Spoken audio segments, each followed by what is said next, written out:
Iran के हमलों से इजराइल की कमर टूट गई है। ईरान ने इजराइल की कमर तोड़ करके रख दी और अकेले इजराइल की नहीं, इजराइल के साथ साथ गल्फ देशों में, जिसमें 7 बड़े देश हैं, Jordan, Oman, Bahrain, Kuwait, Saudi Arab और इसके साथ साथ अमेरिकी सैन्य अड्डे, अमेरिकी एयरबेस, वहां पर भी बहुत भारी नुकसान किया है। तकरीबन 1 लाख करोड़ रुपए का नुकसान बीते एक हफ्ते के अंदर हो चुका है, यह रिपोर्ट कहती है। मैं आपको आगे बताऊंगा। और बड़ी बात यह है कि अभी तक यह स्पष्ट नहीं हो पाया है कि आखिरकार अमेरिका का मकसद क्या है और अमेरिका कहां तक जाना चाहता है। बड़ी बात यह है कि किसी भी युद्ध में आप जाते हैं तो आपका एक मकसद होता है। अमेरिका का मकसद साफ नहीं है, पहली बात।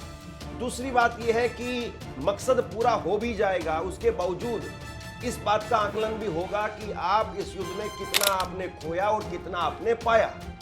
और इस मोर्चे पर ईरान के सामने बाकी के देश वो ज्यादा नुकसान में दिखाई दे रहे हैं। ईरान पर भी हमले हुए हैं, ईरान पर भी हमले हो रहे हैं, लेकिन इसके बावजूद ईरान ज्यादा हमले कर रहा है। ईरान ने बाकी के देशों पर ज्यादा हमले किए हैं। तकरीबन अभी तक खबर यह है कि 3000 से ज्यादा हमले ईरान कर चुका है, अकेले ईरान कर चुका है।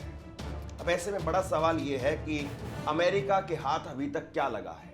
एक हफ्ते से अमेरिका लड़ाई लड़ रहा है, अमेरिका लड़ाई में है। अमेरिका ने लड़ाई की शुरुआत की, इजराइल ने इस लड़ाई के अंदर एक तरीके से ये कहा कि हम धूल चटा देंगे, बहुत सारी बातें कही गई। लेकिन एक हफ्ते के बाद में कौन कहां पर खड़ा है, इसको जरा देखते हैं। और इसकी शुरुआत जो है वो इजराइल से करते हैं।